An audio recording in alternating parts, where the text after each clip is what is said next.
Au carrefour de l'Europe et de l'Asie, coincé entre la steppe illimitée et l'étendue chatoyante de la plus grande mer intérieure du monde, se trouve une république de pierre et de ciel. Son nom, d'origine turco-persane, signifie simplement la terre des montagnes. C'est le Daghestan. C'est un territoire défini non pas par de douces plaines, mais par une collision de paysages dramatiques et verticales. Ici, dans un espace plus petit que de nombreuses nations européennes, la Terre plonge des glaciers alpins au désert situé sous le niveau de la mer. Ce gradient extrême n'est pas seulement une caractéristique du terrain. C'est le moteur de son existence, la force qui a forgé l'un des environnements les plus biodiversifiés et les plus difficiles de l'hémisphère nord. C'est une terre de contrastes profonds, presque vertigineux. Au sud, les pics colossaux du Grand Caucase s'élèvent pour toucher les nuages, avec le sommet recouvert de glace du mont Bazarduzu atteignant plus de 14 652 pieds à la frontière avec l'Azerbaïdjan. Ces montagnes ne sont pas un seul mur monolithique, mais un labyrinthe de falaises abruptes, de gorges profondes, de canyons ombragés et de plateaux isolés occupant la moitié de la masse terrestre de la République. C'est un monde fracturé en 1000 vallées cachées, chacune avec son propre caractère subtil. De ces hauteurs, la terre descend en cascade à travers des contreforts boisés riches en chênes et en charmes, puis plus loin dans les steppes arides et balayées par les vents. Finalement, elle s'installe dans la vaste étendue brûlée par le soleil de la dépression caspienne, où des plaines salines et d'anciens fonds marins se trouvent à 92 pieds sous le niveau de l'océan. Ce monde vertical entier, une chute de près de 14 764 pieds, est compressé dans un territoire compact, créant une mosaïque de microclimats et d'habitats empilés les uns sur les autres comme les étages d'un grand gratte-ciel naturel. C'est cette compression, cette juxtaposition intense de mondes qui a fait du Daghestan un creuset d'évolution, un point chaud de la biodiversité mondiale où les lignées anciennes persistent et de nouvelles formes de vie ont émergé dans un isolement splendide. Mais comment la vie non seulement survit-elle, mais prospère-t-elle dans un monde d'une verticalité aussi brutale? Quel genre de créature peut appeler à la fois le désert brûlé par le soleil et le pic gelé son foyer? Ce n'est pas seulement un lieu sur une carte, c'est un laboratoire de vie régi par les lois inflexibles de l'altitude et du climat. Ces montagnes sont un moteur parfait pour créer de nouvelles vies. Une seule population, de lézards par exemple, est séparée par un nouveau canyon ou une crête montante. Dans 10 000 ans, vous pourriez avoir 2 espèces distinctes là où il y en avait une. Chaque vallée est un monde en soi, un laboratoire isolé pour l'évolution. Le Daghestan n'héberge pas seulement la biodiversité, il la fabrique activement. Plus de 1800 rivières, les artères du Caucase, naissent de la neige et de la glace des hauts sommets. Les grandes rivières, le Soulak, le Samour et le Terek, se frayent un chemin vers l'est, leurs eaux d'un vert gris laiteux chargées de limon glaciaire. Elles transportent de l'eau et des sédiments vivifiants des hauteurs stériles vers les basses terres fertiles. Ce sont des couloirs de vie, reliant la zone alpine gelée aux deltas subtropicaux, leurs rives bordées de forêts riveraines uniques qui se dressent comme des rubans verts dans un paysage souvent aride. Leur voyage se termine sur le littoral de près de 250 milles de la Caspienne, un monde en soi, dont les eaux salines recèlent les secrets de la vie ancienne qui fait maintenant face à un avenir incertain. Le climat, comme la Terre, est une tapisserie d'extrêmes. Les plaines du nord sont desséchées, recevant moins de 10 pouces de pluie par an, tandis que les versants des montagnes, qui captent les vents chargés d'humidité de la mer, peuvent être inondés avec 3 fois cette quantité. Les montagnes agissent comme un grand mur, créant une ombre de pluie prononcée qui dicte le caractère de la terre de chaque côté, tout en créant des zones de vie verticales distinctes sur leurs propres flancs.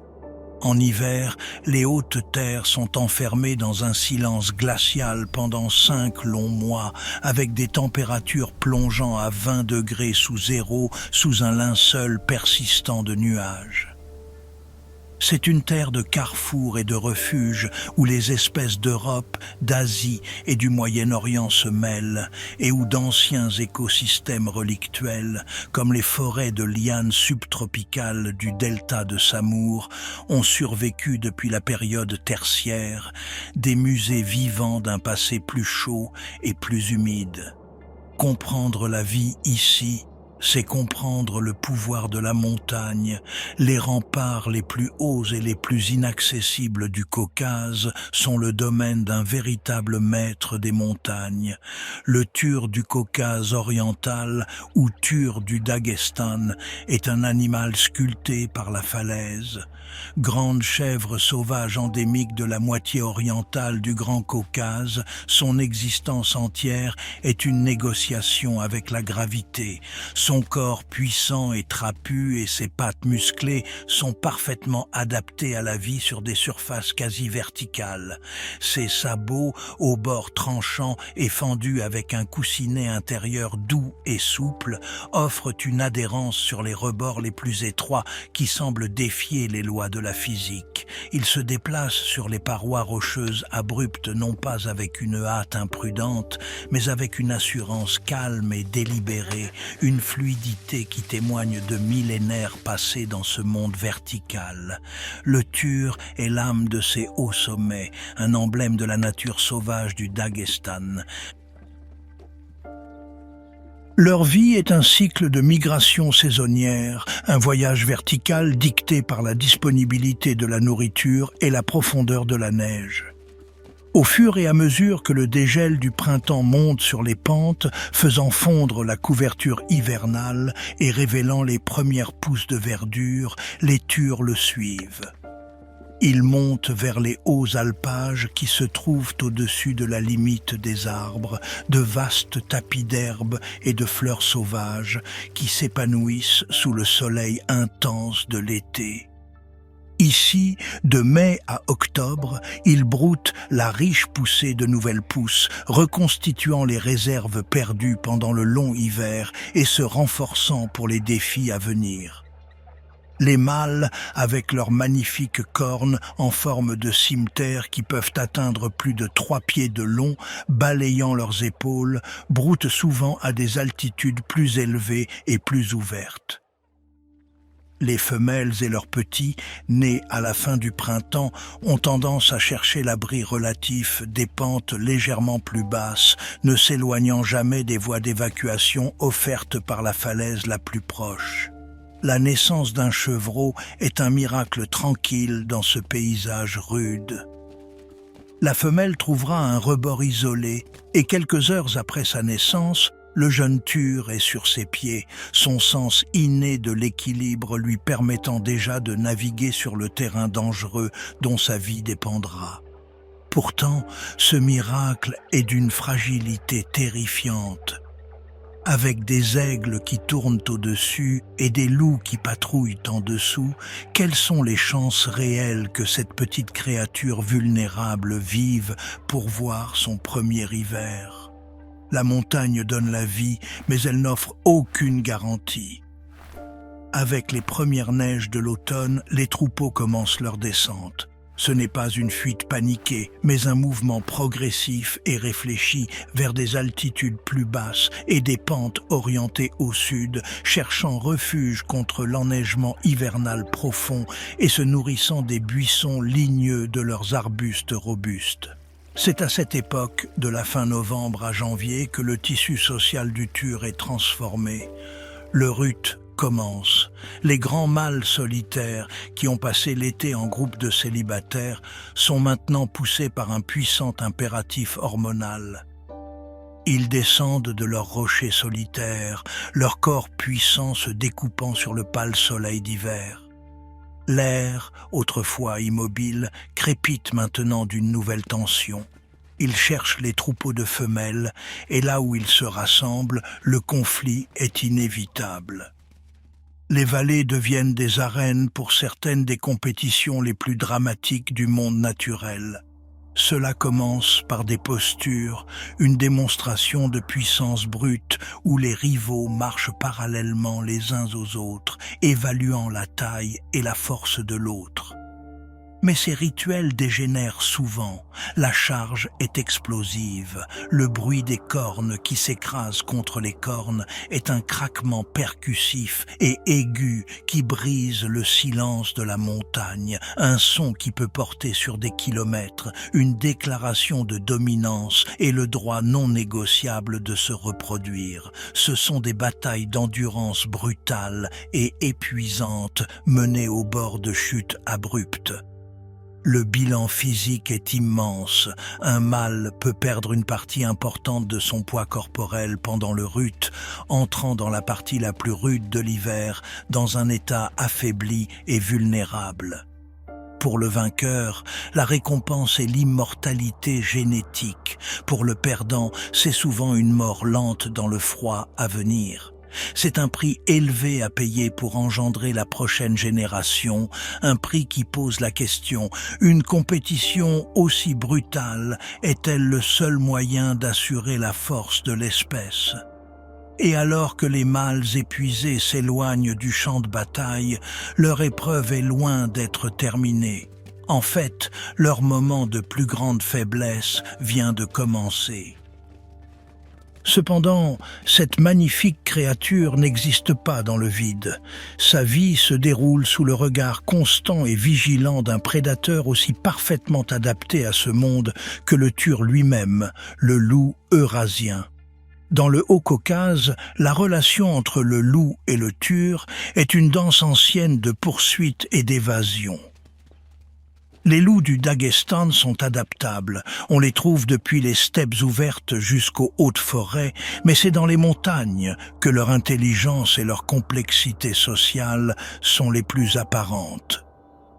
Pendant l'hiver, lorsque la neige est profonde dans les vallées, les meutes de loups deviennent plus cohésives, plus concentrées. Ils se déplacent avec une démarche étrange et infatigable, utilisant les sentiers de gibier établis et les lits de rivières gelées comme des autoroutes.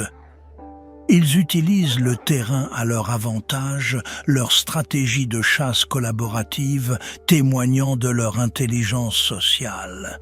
Une meute peut se séparer, certains membres conduisant un troupeau de turs vers une embuscade cachée ou dans des congères de neige profonde où leur proie aux longues pattes s'enlise, devenant vulnérable. Mais s'agit-il d'un pur instinct, d'une collaboration préprogrammée, affinée par des éons d'évolution, ou cela suggère-t-il quelque chose de plus, une stratégie consciente, une compréhension partagée du paysage et de l'esprit de leur proie? Les observer, c'est être témoin d'une forme d'intelligence sociale si raffinée qu'elle frise la profondeur. La chasse est un effort stratégique et collaboratif.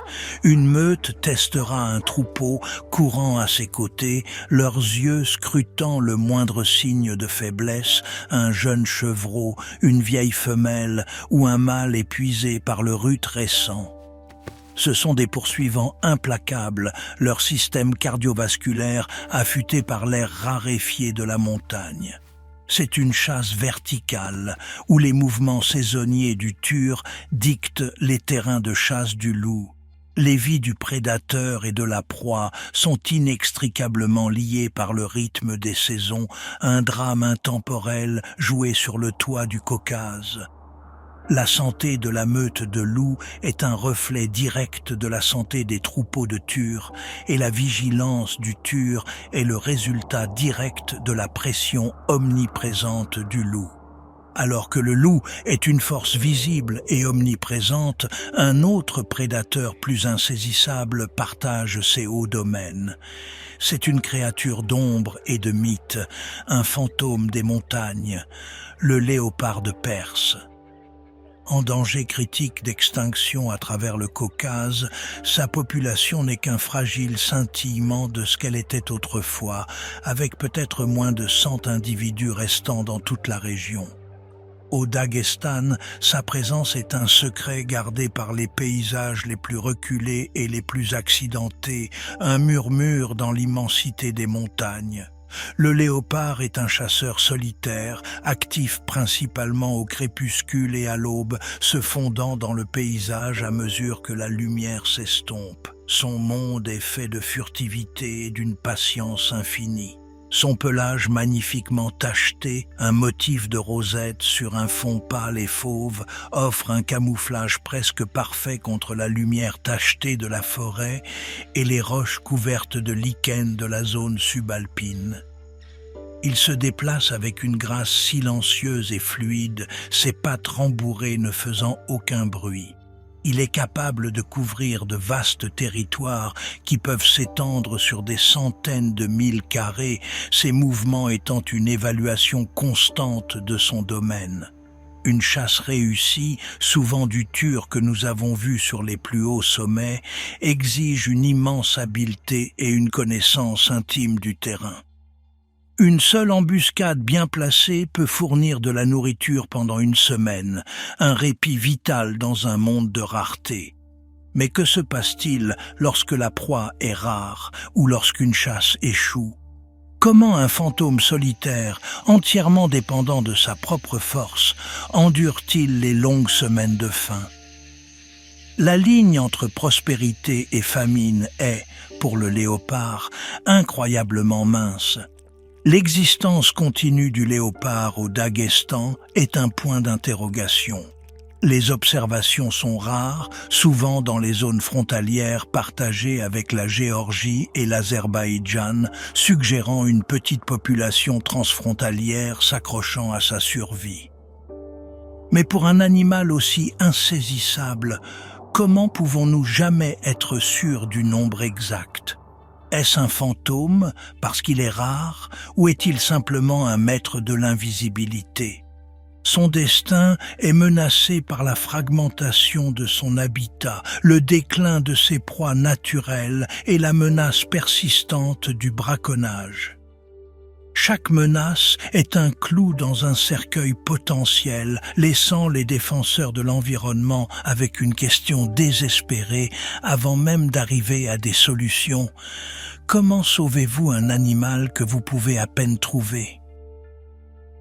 Ce son rauque que vous pourriez entendre au crépuscule, comme une scie coupant du bois, c'est le son de l'écosystème en équilibre. Le léopard est le pivot sur lequel ce monde tourne. Sa voix unique est un témoignage de la puissance de la nature. Perdre ce son, c'est regarder les balances basculer dans un silence irréversible. Ce fantôme des montagnes est maintenant au centre d'un programme de réintroduction ambitieux. Dans un centre de reproduction dédié loin de ces montagnes, des léopards sont élevés pour être relâchés dans la nature. C'est un processus délicat et complexe. Les animaux apprennent à chasser des proies vivantes, à se méfier des humains et à retrouver les instincts de leurs ancêtres sauvages, tout en minimisant leur habituation à la captivité. Chaque léopard relâché avec un collier GPS est une balise d'espoir. Ses mouvements sont suivis par satellite, chacun de ses succès et échecs fournissant des données cruciales pour l'avenir de son espèce. Le retour du léopard est plus que la réintroduction d'une seule espèce. C'est une tentative de restaurer une pièce manquante de l'âme des montagnes, de rendre à l'écosystème son intégrité une fois de plus. le troisième grand prédateur des montagnes du Daghestan, est une créature d'une immense puissance et d'une adaptabilité surprenante, l'ours brun eurasien. Présent dans les contreforts forestiers et sur les pentes des montagnes, l'ours est un véritable omnivore. Sa vie est dictée par la générosité saisonnière de la terre. Lorsqu'il sort de sa tanière hivernale au printemps, décharné et affamé après des mois d'hibernation, il cherche des protéines. Il utilisera son incroyable sens de l'odorat pour localiser les carcasses d'animaux qui n'ont pas survécu à l'hiver et chassera activement les faons nouveau-nés du chevreuil ou les jeunes vulnérables du sanglier. C'est une phase brutale, mais nécessaire pour relancer son métabolisme après la longue stase de l'hiver. Mais à l'arrivée de l'été, son régime alimentaire change radicalement. Les longues journées sont une période d'hyperphagie, une période frénétique d'alimentation pour accumuler les réserves de graisse essentielles au prochain sommeil hivernal. Les forêts et les prairies deviennent un garde-manger. L'ours se régale d'un vaste éventail de baies, de fruits, de noix et de glands, son puissant sens de l'odorat le guidant d'une parcelle productive à l'autre. Il se goinfrera de cerises sauvages, de framboises et de myrtilles, ses lèvres et sa fourrure tachées de jus. Un seul ours peut consommer des dizaines de milliers de calories par jour, son corps se transformant à mesure qu'il accumule une épaisse couche de graisse vitale sous son manteau hirsute. Mais ce festin frénétique comporte ses propres risques. Il oblige l'ours à s'aventurer dans des zones plus ouvertes, ce qui augmente les chances d'une rencontre dangereuse avec des humains ou d'autres ours. C'est une course contre l'hiver à venir, un pari que la générosité de l'été sera suffisante. La tanière d'hiver de l'ours, souvent une grotte ou un terrier creusé sous les racines d'un grand arbre, est un sanctuaire de tranquillité.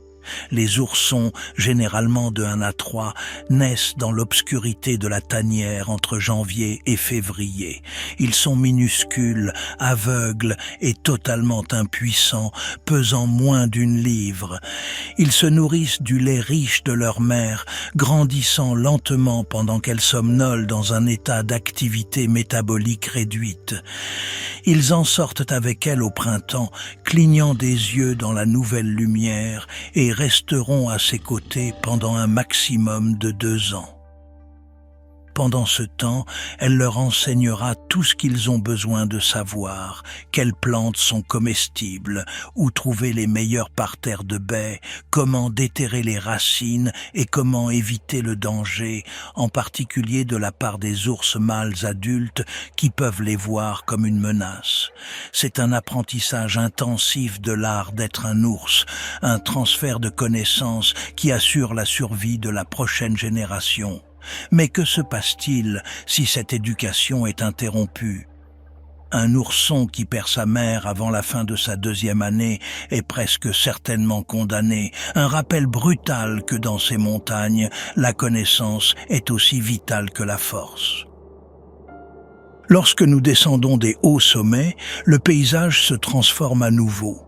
Les forêts de montagnes denses cèdent la place à la vaste étendue aride de la dépression Terek-Kuma, également connue sous le nom de steppe de Nogaï. C'est un monde différent, un semi-désert de sols sableux et salins et de températures extrêmes. La vie ici ne consiste pas à naviguer sur des falaises verticales, mais à endurer la chaleur, la sécheresse et la rareté. La végétation est clairsemée et spécialisée, des plantes résistantes et tolérantes au sel, comme l'armoise et l'herbe à plumes qui scintillent dans la brume de chaleur, leur feuillage gris argenté étant une défense contre le soleil et le vent desséchant. Ce paysage rude est un pâturage d'hiver crucial pour le bétail, une tradition de transhumance qui voit jusqu'à 2 millions de moutons descendre des montagnes pour paître ici pendant les mois froids. Mais historiquement, c'était aussi le domaine de l'une des créatures les plus remarquables de la steppe, l'antilope saïga. Avec son nez distinctif et bossu qui fonctionne comme un climatiseur biologique, filtrant la poussière en été et réchauffant l'air glacial en hiver, le saïga est une adaptation parfaite au climat continental extrême. Bien que largement extirpé de cette région en raison de la chasse historique et de la perte d'habitat, son fantôme hante toujours la steppe, un rappel des grands troupeaux qui parcouraient autrefois ces plaines. En regardant à travers la brume de chaleur chatoyante, on ne peut s'empêcher de se demander « Que faudrait-il pour revoir ce fantôme redevenir chair et sang ?» Y a-t-il un chemin de retour pour le saïga au Daghestan, ou son temps ici est-il passé pour toujours ? L'écosystème abrite toujours quelques 50 espèces de mammifères, y compris le renard corsac rapide et une variété de reptiles robustes comme le lézard des steppes, tous adaptés à une vie de conservation et d'opportunisme dans une terre où l'eau est la denrée la plus précieuse. La santé de cette steppe est un équilibre délicat, constamment menacé par le surpâturage et l'avancée lente et rampante de la désertification, un processus accéléré par un climat qui se réchauffe. Combien de fils de cette toile fragile peuvent être brisés avant que l'écosystème entier ne se transforme en un véritable désert ? Plus au sud, à l'embouchure de la rivière Samour, se trouve un écosystème qui ressemble à un portail vers un autre temps. C'est la forêt de lianes de Samour, une relique de la période tertiaire, l'une des dernières de son genre en Russie. Ici, dans le climat subtropical humide du delta, des chênes, des peupliers et des charmes géants sont recouverts d'épaisses vignes à feuilles persistantes ou lianes, créant une canopée dense, semblable à une jungle qui filtre la lumière du soleil dans un crépuscule vert perpétuel. Cette forêt est un musée vivant, un refuge pour des espèces qui étaient autrefois très répandues dans un monde plus chaud et plus humide. Marcher sous sa canopée, c'est comme faire un pas dans le passé lointain. Mais quels autres secrets biologiques, quels autres fossiles vivants restent cachés dans son crépuscule vert, encore inconnu de la science ? C'est un habitat critique, abritant plus de 1000 espèces de plantes et servant d'escale et de terrain d'hivernage vitaux pour d'innombrables oiseaux migrateurs et même d'abri pour le lynx eurasien. C'est aussi un lieu de frai crucial pour les poissons anciens de la mer Caspienne, leur cycle de vie étant inextricablement lié à l'eau douce du Samour. L'existence de cette forêt dépend entièrement de la santé de la rivière, ce qui la rend profondément vulnérable aux décisions de gestion de l'eau prises loin en amont. Tout le bord oriental du Daghestan est défini par la mer Caspienne, une vaste étendue d'eau enclavée qui est un monde en soi. Ces eaux sont salines, mais seulement environ un tiers aussi salées que les océans du monde, créant un environnement saumâtre unique qui soutient une faune que l'on ne trouve nulle part ailleurs sur Terre. Mais ce monde unique est en état de crise. La Caspienne se rétrécit, poussée par la hausse des températures et l'évaporation accrue. Les modèles scientifiques prédisent que le niveau de la mer pourrait chuter de 59 pieds d'ici la fin du siècle. Arrêtez-vous et imaginez cela un instant.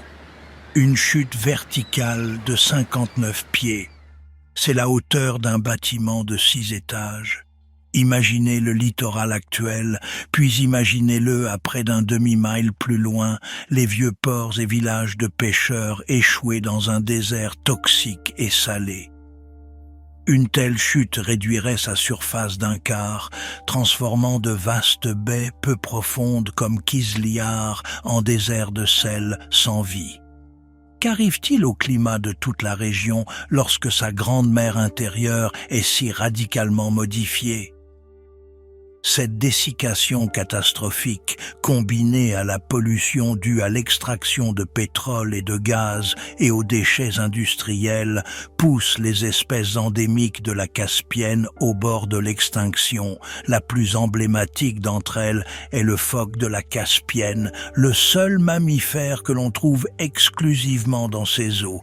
C'est la plus petite espèce de phoque au monde et sa population est passée de plus d'1 million il y a un siècle à peut-être moins de 70 000 aujourd'hui.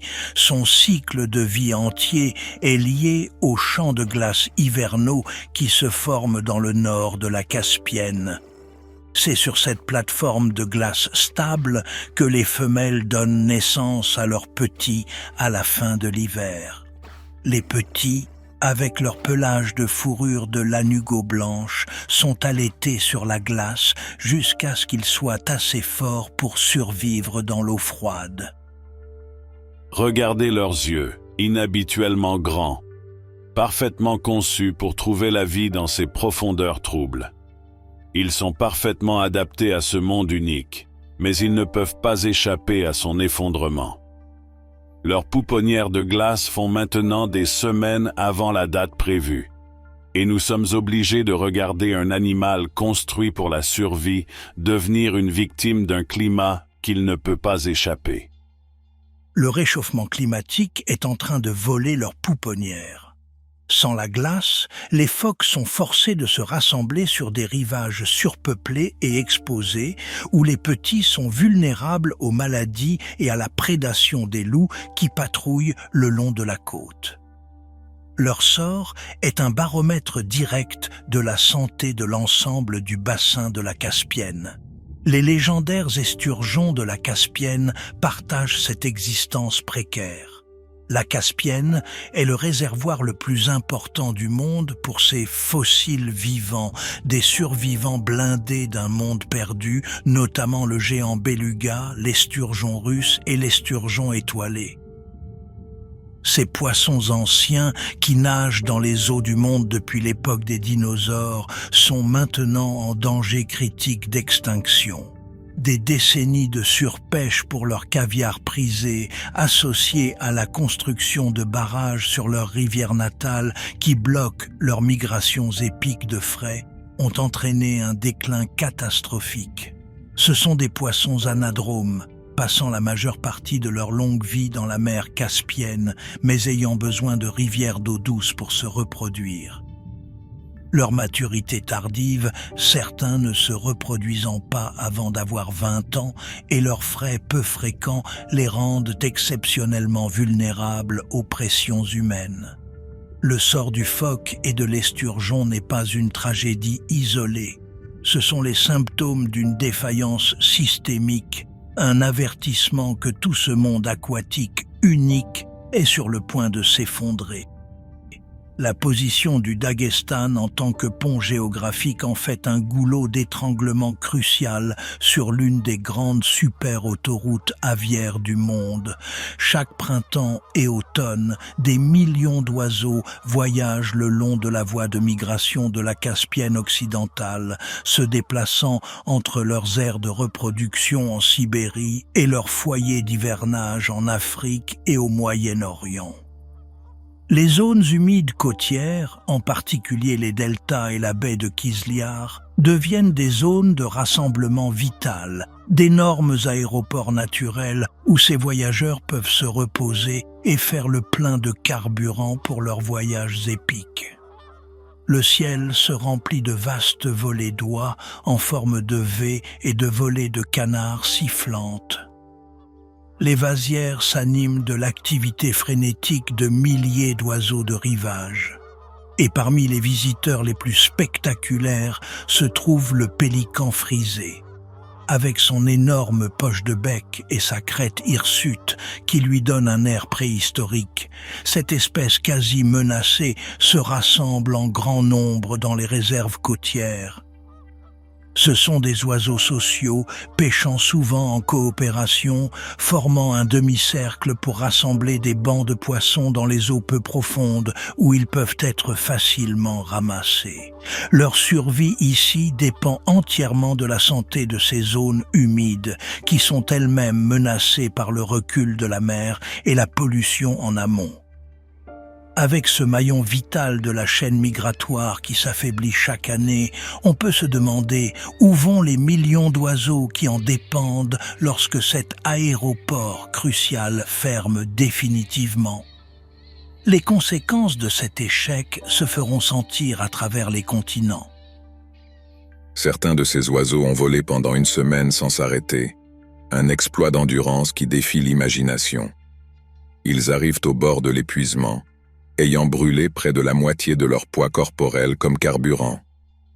Cette zone humide n'est pas seulement un arrêt, c'est une promesse. Si nous brisons cette promesse, leur voyage épique à travers un continent se termine en tragédie. Dans les remparts imposants des hautes montagnes, où l'air se raréfie et le monde se déploie en dessous dans un panorama de roches et de prairies, un souverain distinct règne sur les cieux. Ici, les oiseaux de proie résidents ne sont pas de simples visiteurs, mais l'âme durable de la nature alpine. L'aigle royal est le prédateur aérien suprême incontesté, un monarque à plumes dont la domination est absolue. C'est une créature née du paysage lui-même, planant avec d'immenses et larges ailes sur les colonnes invisibles des courants ascendants thermiques qui s'élèvent des pentes réchauffées par le soleil. Sa présence est une déclaration de nature sauvage. Depuis son air semblable à une forteresse, construite sur une paroi de falaise abrupte et inaccessible pour se protéger de toute menace concevable, son regard télescopique imperturbable balaie le vaste terrain. Avec une concentration née de millions d'années de perfection prédatrice, il scanne les prairies alpines et les éboulit à la recherche du scintillement d'une marmotte, du pas hésitant d'un jeune ture ou de la course effrénée d'un lièvre de montagne. Sa puissance est à couper le souffle, mais sa grâce est ce qui le définit vraiment, une congruence parfaite et fluide avec la grandeur du paysage qu'il habite. Et ici aussi, nous trouvons à nouveau le gypaète barbu, un maître d'un genre différent. Si l'aigle est la puissance brute de la montagne, le gypaète est son intellect ancien. Ce magnifique oiseau est un résident toute l'année, un témoignage du pouvoir de la spécialisation. Alors que d'autres espèces fuient l'hiver brutal, le gypaète prospère, s'étant taillé une niche qu'aucune autre créature ne peut remplir. C'est un ostéophage, un mangeur d'os.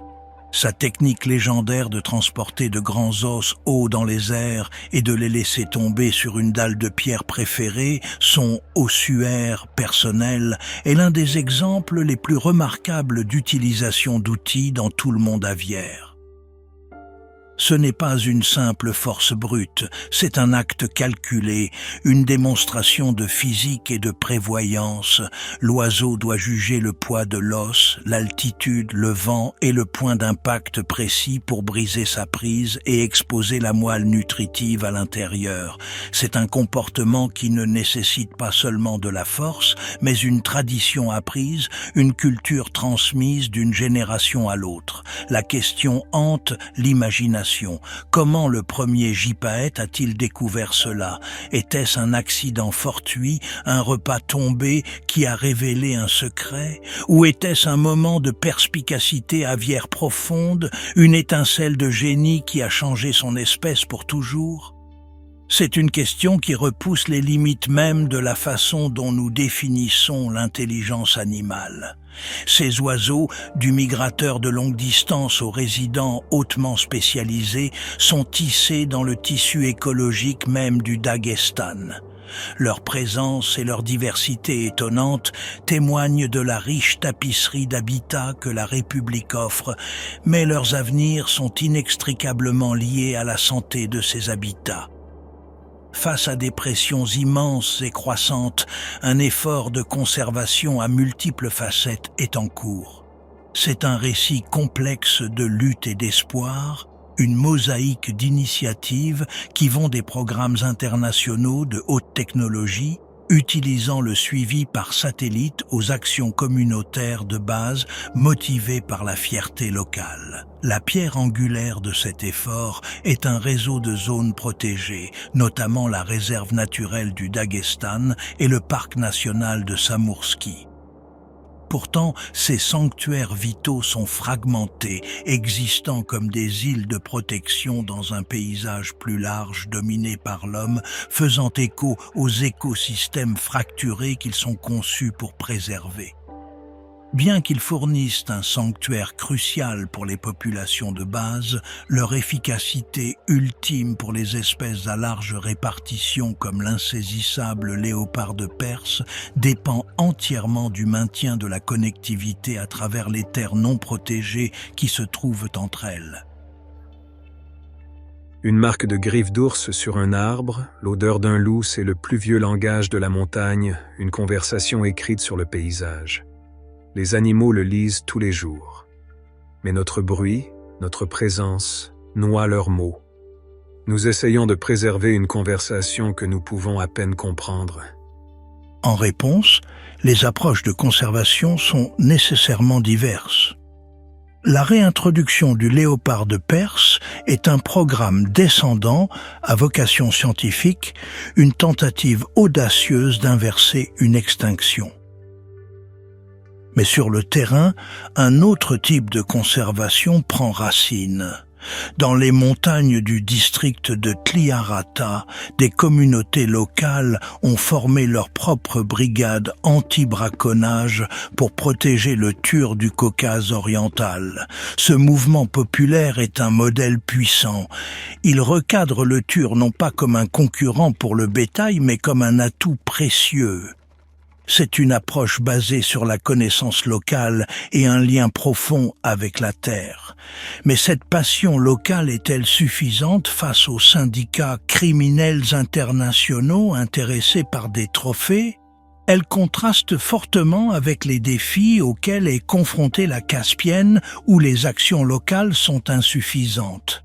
La survie du phoque et de l'esturgeon de la Caspienne dépend de la coopération internationale entre les 5 États riverains, un niveau de gouvernance politique et environnementale qui s'est jusqu'à présent avéré tragiquement insuffisant. Le Daghestan est à la croisée des chemins.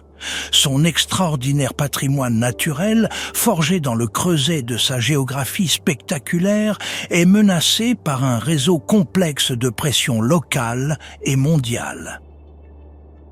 La réintroduction du léopard est un symbole d'espoir puissant, mais son succès n'est pas garanti. C'est un pari sur l'avenir, un acte de foi que l'ensemble de l'écosystème montagnard peut être sécurisé et restauré suffisamment pour soutenir son roi légitime. Un avenir résilient pour la terre des montagnes ne peut être assuré que par un engagement soutenu envers la science, la coopération transfrontalière et surtout l'autonomisation des communautés locales pour qu'elles deviennent les gardiens dévoués de leur propre patrimoine naturel irremplaçable. L'histoire de la vie au Daghestan a toujours été une histoire d'adaptation et de survie dans un monde d'extrêmes. Le prochain chapitre sera déterminé par la capacité de l'humanité à adapter son propre comportement pour que ce monde sauvage, beau et fragile, perdure. Mais le temps presse. La science est claire. Les avertissements de l'écosystème se font de plus en plus forts.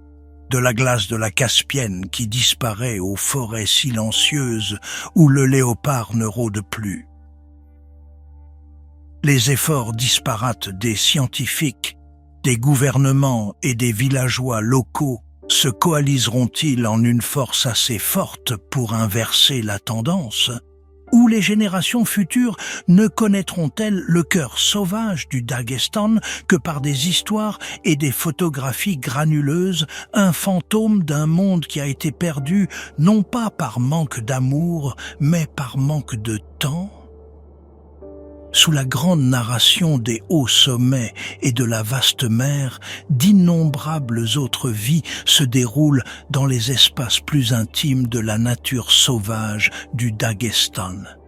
Dans les forêts denses qui couvrent les contreforts des montagnes et dans le tissu même des systèmes fluviaux, d'autres spécialistes ont perfectionné leur propre stratégie unique de survie. Leurs histoires, bien que souvent plus silencieuses et plus cachées, ne sont pas moins essentielles à la tapisserie complexe de la vie dans la terre des montagnes. La ceinture forestière du Caucase, un domaine de chênes, de hêtres et de charme, est un monde de lumière tachetée et d'ombre profonde, un contraste frappant avec les hauteurs ouvertes et balayées par le vent préféré par le Tur. C'est le royaume d'un autre habitant de falaise, tout aussi remarquable, le chamois du Caucase. Plus élancé et gracieux que le Tur puissamment bâti, le chamois est un animal de bord, parfaitement à l'aise sur le terrain escarpé où la forêt rencontre la zone alpine. Son pelage, d'un brun riche en été, devient d'un gris-brun pâle en hiver, offrant un excellent camouflage contre l'écorce des arbres et la roche. Le chamois est un acrobate d'une habileté à couper le souffle. Il est capable de sauter 6,5 pieds droits dans les airs ou 20 pieds à travers un gouffre. Cette capacité incroyable est sa principale défense. Alors qu'un Tur pourrait tenir bon ou naviguer sur une paroi rocheuse avec une puissance délibérée, un chamois disparaît. Au premier signe de danger, le craquement d'une brindille qui signale un lynx tapi dans l'ombre ou l'ombre d'un aigle royal qui passe au-dessus de sa tête, il émet un éternuement sifflant et aigu par ses narines. Ce son, une alarme perçante, alerte tous les chamois des environs et en un instant, le troupeau entre en mouvement, bondissant sur des pentes impossibles et disparaissant dans la sécurité des rochers les plus inaccessibles. Leurs sabots, comme ceux du Tur, sont des chefs-d'œuvre de l'ingénierie naturelle, mais leur morphologie plus légère leur confère une agilité différente, une capacité fantomatique à ricocher sur les roches et à se fondre dans le paysage. C'est une danse avec la gravité qui semble presque surnaturelle, mais est-ce une compétence qui s'apprend ou qui est purement innée ? Et dans un monde où les enjeux sont si élevés, que se passe-t-il lorsqu'un seul placement de sabot est mal jugé ou qu'un saut est trop court? La ligne entre l'échappatoire et l'oubli se mesure en pouces. Contrairement aux Turs, qui forment de grands troupeaux, les chamois se trouvent souvent en groupes familiaux plus petits et plus lâches, dirigés par une femelle expérimentée. Les mâles adultes, appelés boucs, sont largement solitaires en dehors du rut d'automne. Ils passent leur journée à brouter les feuilles et les pousses des arbres et des arbustes, leur régime alimentaire étant plus varié que celui du Tur, axé sur l'herbe. En hiver, ils se retirent plus profondément dans les pentes boisées, utilisant leurs sabots pour creuser la neige à la recherche de feuilles gelées et de lichens accrochés aux troncs d'arbres. La vie d'un chamois est une vigilance constante, une énergie nerveuse parfaitement adaptée à un monde où le danger peut surgir en silence de l'ombre de la forêt en contrebas ou s'abattre du ciel vide au-dessus. Plus profondément dans ces mêmes forêts, dans le sous-bois tranquille où la lumière du soleil a du mal à atteindre le sol, vit un ongulé plus secret, le chevreuil de Sibérie. Plus petit et plus délicat que les autres mammifères à sabots des montagnes, le chevreuil est une créature du couvert dense. Sa vie ne se déroule pas sur la scène ouverte des prairies alpines, mais dans le monde intime et clos des bois. pendant la journée, il se repose souvent dans une dépression peu profonde ou forme, complètement caché de la vue, son pelage d'été brun rougeâtre offrant un camouflage parfait au milieu des feuilles mortes et des fougères. Il est principalement crépusculaire, sortant aux heures de lumière douce de l'aube et du crépuscule pour brouter les plantes herbacées, les bourgeons et les feuilles tendres. La vie sociale du chevreuil est très différente de celle du thur ou du chamois qui vivent en troupeau. Ils sont territoriaux, un mâle ou bouc défendant une zone spécifique contre d'autres mâles. Au printemps et au début de l'été, il marque les limites de son domaine en frottant les glandes odoriférantes de son front contre les arbres et en battant les branches basses avec ses bois courts et pointus. Ce ne sont pas les grands bois d'un thur, mais de petites armes en forme de poignard utilisées lors de brèves mais vicieuses disputes territoriales. La stratégie de reproduction du chevreuil est l'une des adaptations les plus fascinantes de la nature. Le rut se produit sous la chaleur de la fin de l'été. Une période d'activité intense où le mâle pourchassera la femelle ou la biche en cercle, usant souvent un anneau de chevreuil dans le sol de la forêt. Mais après l'accouplement, quelque chose de remarquable se produit. L'ovule fécondé ne s'implante pas immédiatement dans l'utérus de la biche. Au lieu de cela, son développement est mis en pause dans un état d'animation suspendu connu sous le nom de diapause embryonnaire. L'embryon ne recommencera à grandir qu'au milieu de l'hiver. Cette adaptation incroyable garantit que les faons, généralement des jumeaux dont le pelage est tacheté de taches blanches pour le camouflage, naissent le printemps suivant, en mai ou en juin, lorsque la forêt est luxuriante de nouvelles pousses et que la nourriture est abondante. C'est une stratégie de timing parfait, un processus tranquille et caché qui relie la chaleur d'un été à la promesse d'une vie nouvelle l'année suivante. C'est un pari silencieux et époustouflant sur l'avenir, une synchronisation parfaite avec le rythme des saisons. Mais cette dépendance au secret et à la subtilité ne le rend-elle pas également particulièrement vulnérable ? Un thur peut utiliser la puissance et un chamois peut utiliser la vitesse, mais comment le chevreuil se défend-il lorsque la forêt qui le cache commence à rétrécir ? Le sol forestier que le chevreuil parcourt si légèrement est constamment labouré et retourné par un autre résident, bien plus robuste, le sanglier. Cet animal puissant et intelligent est l'ultime omnivore, un survivant adaptable que l'on trouve dans toutes les forêts de feuillus et mixtes du Daghestan. Ils vivent en groupes sociaux appelés compagnies, généralement dirigés par une matriarche dominante et plus âgée. Ces groupes se composent de femelles apparentées et de leurs petits, tandis que les mâles adultes, avec leur formidable défense recourbée vers le haut, ont tendance à vivre une vie solitaire, ne rejoignant les compagnies que pendant la saison de reproduction. Le sanglier est un ingénieur vital pour l'écosystème. Sa vie entière est une recherche de nourriture et son outil principal est son groin robuste et cartilagineux qu'il utilise pour fouiller et labourer le sol de la forêt. Ce creusage constant aère le sol, aide à décomposer la litière de feuilles et disperse les graines des plantes et les spores des champignons.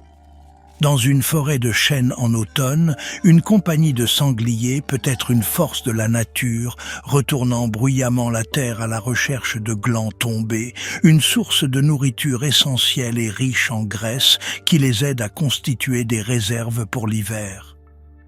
Leur régime alimentaire est incroyablement varié. Ils mangent des racines, des tubercules, des vers, des insectes, de la charogne et même les petits oiseaux nichant au sol. Cette adaptabilité est la clé de leur succès. Bien qu'ils soient une espèce de proie cruciale pour les principaux prédateurs de la région, en particulier le léopard de Perse et le loup, un sanglier acculé en particulier un grand mâle avec ses défenses acérées comme des rasoirs, est un adversaire redoutable et dangereux. Sa présence grognante et reniflante est un rappel constant et terre-à-terre de l'énergie profonde et primale de la forêt. Ils sont, dans tous les sens du terme, les jardiniers infatigables de la forêt. Mais alors que leurs effectifs fluctuent, il faut se demander où est la ligne entre l'ingénierie bénéfique et la perturbation potentielle. Ce même comportement de fouille, dans une forêt endommagée ou fragmentée, pourrait-il en fait entraver la régénération plutôt que de l'aider ? C'est un équilibre délicat, géré uniquement par la présence de leurs prédateurs. Loin du grand drame des hauts sommets, d'autres chasseurs, non moins habiles, exercent leur métier dans des domaines plus spécialisés. Si le léopard est le fantôme des rochers hauts et ouverts, alors le lynx de l'Eurasie est le fantôme de la forêt profonde. Sa présence est confirmée dans les forêts denses de lianes subtropicales du delta de Samour, et il habite probablement d'autres forêts isolées dans les contreforts. Le lynx est une créature d'une furtivité profonde, un chasseur parfaitement conçu pour les espaces rapprochés de son habitat de prédilection. Son apparence est incomparable, les longues oreilles touffues qui agissent comme des antennes sensibles, captant les sons les plus faibles, la courte queue à bout noir et les énormes pattes recouvertes de fourrure qui fonctionnent comme des raquettes, permettant un mouvement silencieux et léger sur le sol de la forêt. Le lynx est un pur prédateur d'embuscade. Contrairement à un loup, il ne compte pas sur son endurance pour pourchasser sa proie. Au lieu de cela, il s'appuie sur une dissimulation totale et une soudaine et explosive poussée de vitesse. Sa stratégie de chasse est une étude de la patience. Il reste à l'affût pendant des heures, immobile, à côté d'un sentier de gibier ou dans un fourré donnant sur une clairière, ses yeux perçants, réputé capable de repérer une souris à 75 mètres, fixée sur son environnement. Sa proie préférée est le chevreuil, un animal qui correspond parfaitement à sa taille et à son habitat. La chasse est une affaire silencieuse et angoissante. Le lynx utilisera chaque morceau de couvert, bûche tombée, sous-bois dense, l'ombre d'un grand arbre pour s'approcher à portée de frappe. L'attaque finale est rapide comme l'éclair. Quelques puissants bonds suffisent pour combler la distance, ses griffes étendues pour saisir la proie, pendant qu'il délivre une morsure précise et suffocante à la gorge. Son succès dépend entièrement de l'élément de surprise. Si sa proie le détecte et s'enfuit, le lynx la poursuit rarement sur plus de quelques dizaines de mètres, préférant conserver son énergie et recommencer patiemment l'approche.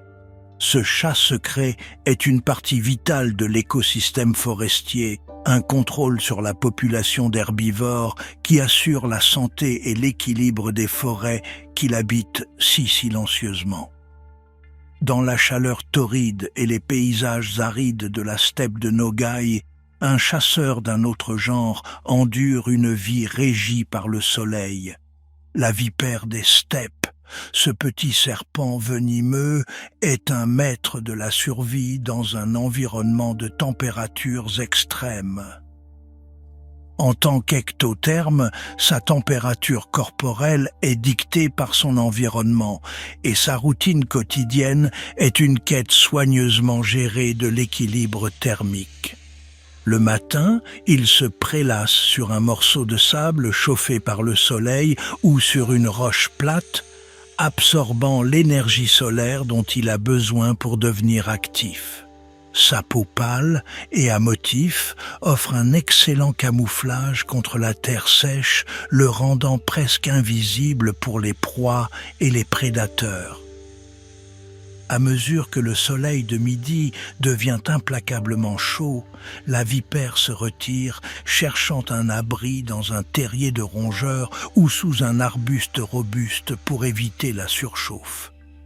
Elle redevient plus active dans la fraîcheur relative de la fin de l'après-midi et de la soirée. Sa stratégie de chasse est le pôle opposé de la poursuite énergique du loup.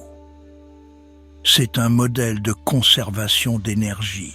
La vipère restera souvent à l'affût près de l'entrée d'un terrier de gerbille ou le long d'un sentier utilisé par de petits rongeurs, son corps enroulé et parfaitement immobile. Elle s'appuie sur son sens de l'odorat très développé et sa capacité à détecter les vibrations dans le sol. Lorsqu'une souris ou un lézard sans méfiance entre dans la portée, la frappe est instantanée, un flou de mouvement trop rapide pour que l'œil puisse le suivre.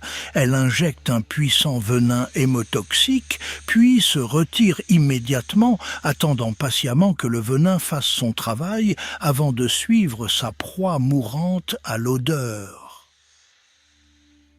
La vie de la vipère est un rythme lent et patient, un témoignage silencieux du fait que dans cette terre rude, le succès n'appartient pas toujours aux rapides et aux forts, mais aux patients et aux parfaitement adaptés.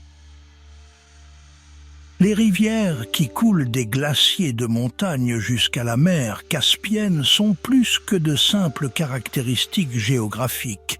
Ce sont des écosystèmes dynamiques, des couloirs de vie qui abritent leurs propres habitants uniques.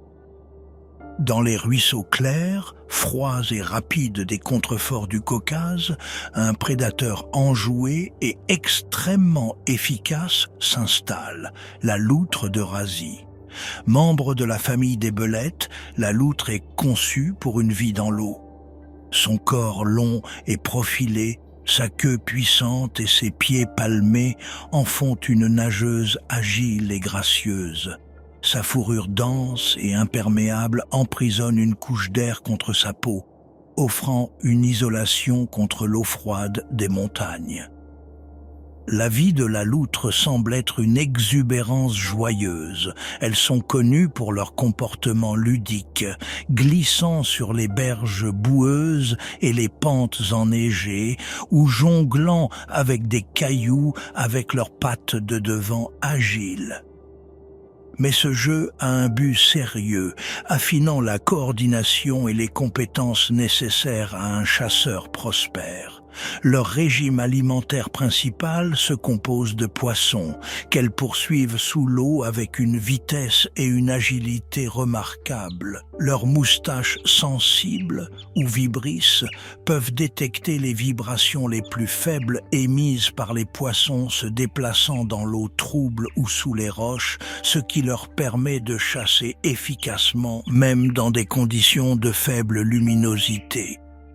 Elles mangent également des écrevisses, des grenouilles et, occasionnellement, un campagnol aquatique ou un oiseau. La présence de loutres dans un réseau hydrographique est un puissant indicateur de la santé de l'écosystème. Elles ont besoin d'eau propre et non polluée et de populations de poissons saines pour survivre.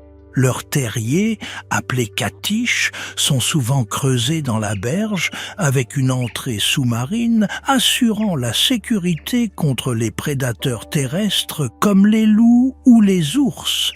La vue d'une loutre, sa tête élégante brisant la surface d'un ruisseau de montagne claire, est un signe rassurant que la rivière elle-même est vivante et en bonne santé, une artère vibrante pompant la vie du cœur des montagnes vers la mer. Dans la canopée des forêts de feuillus, une autre vie se déroule, loin des luttes au sol ou dans l'eau. C'est le domaine de l'écureuil du Caucase.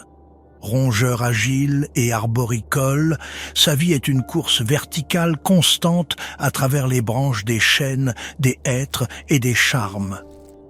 Ses griffes acérées offrent une excellente adhérence sur l'écorce et sa longue queue touffue agit comme un superbe contrepoids pour les sauts audacieux entre les arbres et comme un parachute pour ralentir sa descente s'il devait tomber.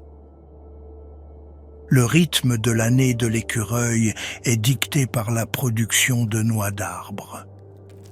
L'automne est une période d'activité frénétique. C'est une course pour ramasser et stocker autant de glands de faines et de noisettes que possible avant qu'elles ne soient consommées par d'autres habitants de la forêt comme le sanglier. L'écureuil ne stocke pas toute sa nourriture dans un seul grand garde-manger. Au lieu de cela, il s'engage dans un comportement connu sous le nom de scatter hoarding, stockage dispersé, enterrant des centaines ou même des milliers de noix individuelles dans des trous peu profonds à travers son territoire.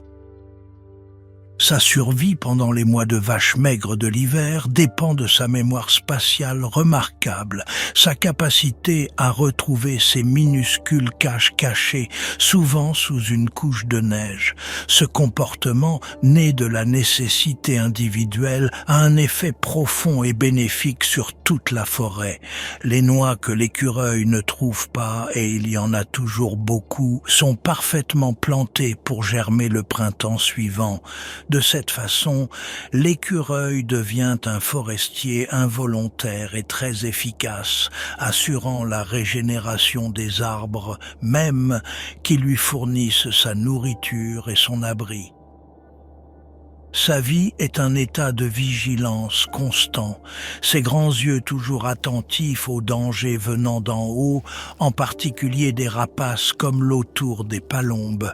Le cri d'alarme aigu et bavard d'un écureuil est l'un des systèmes d'avertissement les plus efficaces de la forêt, alertant les cerfs, les sangliers et les autres créatures au sol de la présence d'une menace potentielle.